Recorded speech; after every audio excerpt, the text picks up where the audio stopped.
आज देश की जनता को हम राजनीतिक टाइम मशीन में बैठाने वाले हैं। उस वक्त संसद में 1990 में जो बहस हो रही थी वो कैमरा में कैद नहीं हो पाई, इसीलिए वो टाइम मशीन आपके सामने रखूंगी और वो टाइम मशीन पन्नों के जरिए आपके सामने रखूंगी। 1990 में एक बहस हुई थी संसद में और उस बहस को आज आपके सामने रखना जरूरी है।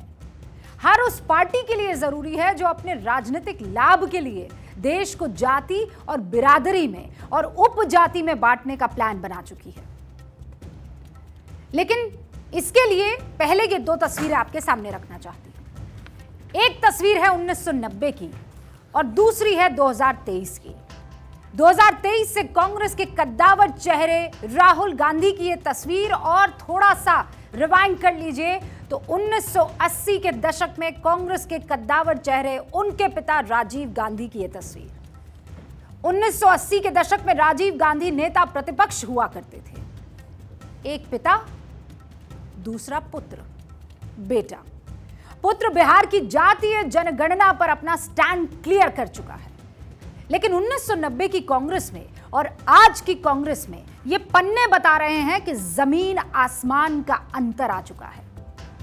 दुर्भाग्य यह है कि अब के कांग्रेस नेता अपने सलाहकारों की तो सुन रहे हैं, राहुल जी अपने तमाम एडवाइजर्स को तो सुन रहे हैं, लेकिन अपने पिता की नहीं सुन रहे हैं और आज पिता की ही बातें सुनाने का दिन है। अब आप टाइम मशीन में बैठ जाइए। इन पन्नों में एक एक लफ्ज राजीव गांधी का है, लेकिन चूंकि कैमरे में वो बहस कैद नहीं है तो आवाज मेरी होगी।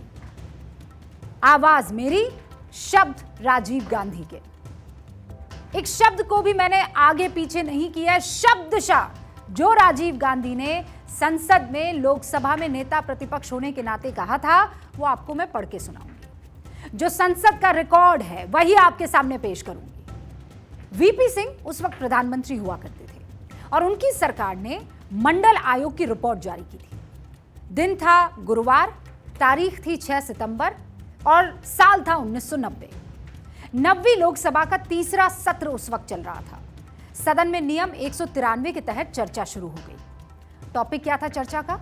मंडल आयोग की रिपोर्ट पर फैसला लेना और सामाजिक और शैक्षणिक रूप से पिछड़े वर्गों के लिए आरक्षण के अतिरिक्त युवाओं के लिए रोजगार बढ़ाने के उपाय। इस चर्चा में काफी लोगों ने भाग लिया, जिनमें सोमनाथ चैटर्जी थे, वसंत साठे, इंद्रजीत गुप्त, हुक्मदेव नारायण, ये तमाम दिग्गज लोग थे और इन सब ने बहस में भाग लिया। समय शाम को करीब 6:00 हो रहा था। राजीव गांधी बोलने के लिए खड़े हुए। वो उस वक्त नेता प्रतिपक्ष थे, वीपी सिंह की सरकार मिलीजुली, और उन्होंने क्या कहा, यानी राजीव गांधी ने क्या कहा, अब आपको ध्यान से सुनने की जरूरत है। यह है पहला पन्ना और ये जो हाइलाइटर में आप पैराग्राफ देख रहे हैं, इसी से मैं शुरुआत कर रही हूं। हालांकि शुरुआत उन्होंने इस पन्ने से नहीं की थी, लेकिन उन्होंने कहा हमारे कई राष्ट्रीय उद्देश्य हैं। यदि हम अपने राष्ट्रीय उद्देश्यों को दिखाना चाहते हैं तो हर एक दल का कुछ ना कुछ भिन्न ही दृष्टिकोण होगा, लेकिन उसमें बहुत सी बातें समान होंगी और मेरे विचार से इस सभा में कोई भी ये नहीं कहेगा कि पिछड़ेपन को तथा गरीबी को दूर करना हमारा राष्ट्रीय उद्देश्य नहीं है। मेरे विचार में इस सभा में उपस्थित कोई भी माननीय सदस्य ये भी नहीं कहेगा कि जातिवाद को दूर करना हमारे राष्ट्रीय उद्देश्य का अंग नहीं है। ये कोई और नहीं, राजीव गांधी के बोल हैं। हम दोनों बातों को याद रखना चाहिए हमें। जब हम गरीबी और पिछड़ेपन और गरीबी की बात को सोचते हैं, तब प्रश्न केवल ये नहीं होता है कि बहुत वर्षों से विद्यमान सामाजिक बुराइयों को दूर करना है। आज आवश्यकता इस बात की है कि हम राष्ट्र की शक्ति को इतनी तेजी से विकसित करें ताकि हम अन्य देशों का मुकाबला कर सकें। ये तभी हो सकता है जब हम अपनी जनता के सभी प्रकार के संसाधनों का सदुपयोग करें। इसमें सबसे कमजोर, पिछड़े हुए तथा अधिक गरीब सभी शामिल हों। उन्हें अलग नहीं किया जा सकता। मैं नहीं समझता कि कोई भी व्यक्ति इस प्रकार की ये बात कहेगा कि जब बच्चा पैदा होता है तो उसके गुणों में किसी भी प्रकार से दूसरे बच्चे के गुणों से अंतर होता है। ऐसा नहीं होता है, ये सब एक जैसे होते हैं। अंतर तब आता है जब उन्हें समान अवसर नहीं दिया जाता है।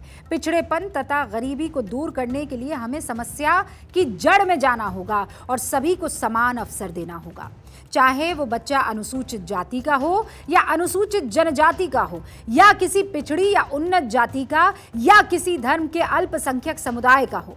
गुण तो सभी में होते हैं, लेकिन उन्हें अपने गुणों को विकसित करने के अवसर नहीं मिलते, और यदि ये उन्हें विकसित नहीं कर पाता तो देश के विकास के लिए उनका उपयोग नहीं किया जा सकता। राजीव गांधी जब ये भाषण दे रहे थे, और अभी तो मैंने एक पन्ना आपको पढ़ के सुनाया है, राजीव गांधी जब ये भाषण दे रहे थे तब का राजनीतिक माहौल आप समझ लीजिए। तब वीपी सिंह प्रधानमंत्री थे, देवीलाल उप प्रधानमंत्री। 1989 में कांग्रेस की हार के बाद देवीलाल के आगे बढ़कर वीपी सिंह को प्रधानमंत्री बनाने की बात आप भी जानते हैं, और खुद वो उप प्रधानमंत्री बनकर संतुष्ट हो गए। लेकिन उनके समर्थक जो प्यार से देवीलाल को ताऊ कहा करते थे, वो संतुष्ट नहीं हुए। उन्होंने नारे लगाए, ताऊ पूरा तौलेगा, लाल किले से बोलेगा। जनता दल में वैसी ही फूट थी जो आज भी समाजवादी दलों में साफ दिखती है। देवीलाल रैलियां करने लगे। वीपी सिंह को लगा कि गद्दी बचाने के लिए कोई तुरुप का पत्ता तो चलाना ही होगा, और उन्होंने तुरुप का पत्ता मंडल आयोग की रिपोर्ट को माना, जो 1980 से ही कहीं धूल खा रही थी। वीपी सिंह ने ऐलान कर दिया कि वो मंडल आयोग की रिपोर्ट जारी करेंगे। उन्हें लग रहा था कि इसमें पिछड़े वर्ग के वोटर्स उनके पीछे लामबंद हो जाएंगे और वो सियासी बढ़त ले लेंगे, वैसे ही जैसे आज विपक्षी गठबंधन के नेता जातिगत जनगणना को 2024 के लिए मास्टर स्ट्रोक के तौर पर देख रहे हैं। तब कांग्रेस इस रिपोर्ट के खिलाफ थी और राजीव नेता प्रतिपक्ष थे। सुनिए राजीव गांधी आगे क्या कहते हैं, बहुत दिलचस्प है। यह है दूसरा पृष्ठ, ये 281 पेज और अब ये 282वां पेज।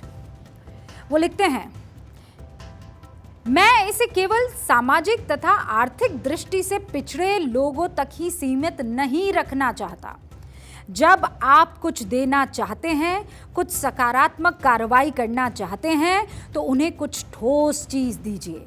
आपको ये बात माननी होगी कि कुछ लोग ऐसे हैं जो संभवतः पहले सामाजिक तथा शैक्षिक दृष्टि से पिछड़े वर्ग के रहे हों, लेकिन आज किसी भी स्थिति में उन्हें सामाजिक तथा शैक्षिक दृष्टि से पिछड़ा नहीं कहा जा सकता। मैं एक उदाहरण देता हूं। राजीव फिर एक उदाहरण देते हैं। मैं एक उदाहरण देता हूं। मान लीजिए एक व्यक्ति है जो लगभग 10 या 15 वर्ष तक उच्चतम न्यायालय का न्यायाधीश रहा और फिर बाद में राजनीति में आ जाता है और कैबिनेट स्तर का वो एक मंत्री बन जाता है। वो सामाजिक दृष्टि से पिछड़ा है? वो सवाल पूछते हैं। बताइए, क्या वो सामाजिक दृष्टि से पिछड़ा है? क्या वो शैक्षिक दृष्टि से पिछड़ा है? क्या उसके बच्चों को मदद की जरूरत है? तो फिर एक माननीय सदस्य वहां से आवाज देते और पूछे, ऐसे कितने लोग हैं? तो राजीव गांधी कहते, मैं ये नहीं बता रहा हूं कि ऐसे कितने लोग हैं। यदि ऐसा एक भी व्यक्ति है तो वो सहायता उस व्यक्ति को ना मिलकर किसी अन्य व्यक्ति को मिलनी चाहिए। असल बात तो ये है। तो ये राजीव गांधी ने उदाहरण देकर समझाया। राहुल गांधी के पिता राजीव गांधी तब मंडल आयोग की सिफारिशों का विरोध कर रहे थे। वो कांग्रेस के पुराने स्टैंड पर कायम थे, जो आजादी के बाद से ही कांग्रेस का ऑफिशियल स्टैंड था। आगे वो क्या कहते हैं, ये 288 पेज है। वो आगे लिखते हैं, दूसरा मुद्दा जो हमारा एक राष्ट्रीय उद्देश्य होना चाहिए वो ये है कि जाति विहीन समाज है। बहुत गौर से सुनिएगा। दूसरा मुद्दा जो हमारा एक राष्ट्रीय उद्देश्य होना चाहिए वो ये है कि जाति विहीन समाज हो। संविधान अनुसूचित जातियों और पिछड़े वर्गों के बीच पूरी तरह से अंतर स्पष्ट करता है। हमारे संविधान निर्माताओं ने ऐसा अंतर क्यों किया था? उनके मस्तिष्क में कुछ ना कुछ तो बात जरूर थी ना। आज हम उन अंतर को क्यों समाप्त कर रहे हैं? मैं आपके साथ सहमत हूं कि वास्तविकता यह है कि इस देश में जात पात का बहुत बड़ा स्थान है। मैं इस बात से इनकार नहीं करता, परंतु हमारा उद्देश्य क्या है? क्या हमारा उद्देश्य एक जाति विहीन समाज बनाना है? यदि हमारा उद्देश्य एक जाति विहीन समाज बनाना है तो निश्चय ही हमें हर कदम को जो हम उठाते हैं, हो सकता है कि हमने भूतकाल में गलतियां की हो और मैं स्वयं को भी इसमें शामिल करता हूं। और फिर आगे वो लिखते हैं, यदि आप, और उससे पहले राजीव गांधी ये मान रहे थे कि पिछड़े वर्ग के साथ ऐतिहासिक रूप से न्याय नहीं हुआ है, उन्हें आगे बढ़ने के लिए विशेष मौके मिलने चाहिए, लेकिन ये विशेष मौके समाज का जाति बिरादरी के नाम पर बंटवारे कर कर नहीं मिलने चाहिए। वो इसके बिल्कुल खिलाफ थे। वो ऐसे समाज की बात कर रहे थे जहां जाति नहीं हो, जाति विहीन हो। राजीव गांधी ने इस चर्चा में आगे क्या कहा, महत्वपूर्ण पैराग्राफ है, सुनिएगा।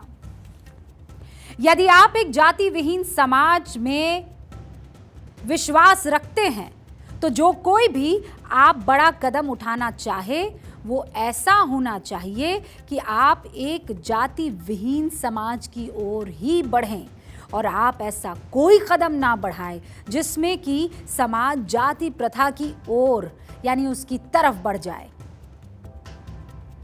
दुर्भाग्यवश जो कदम आज आप उठा रहे हैं और जिस तरीके से आपने वो कदम उठाया है वो एक जातिवाद का फॉर्मूला ही है। ये राजीव गांधी की बात है। और आज राजीव गांधी के ही पुत्र राहुल गांधी एक ऐसी व्यवस्था में विश्वास करने की कोशिश कर रहे हैं सिर्फ इसलिए क्योंकि वो चाहते हैं कि इससे 2024 में एक वोट बैंक खड़ा हो जिससे उनको वोट मिले और वो आगे की राह अग्रसर करे, किस बाबत? राजनीति के बाबत। लेकिन राजीव गांधी कह रहे थे 1990 में कि इस देश की परिकल्पना है जाति विहीन। क्या राहुल गांधी अपने पिता की नहीं सुनेंगे?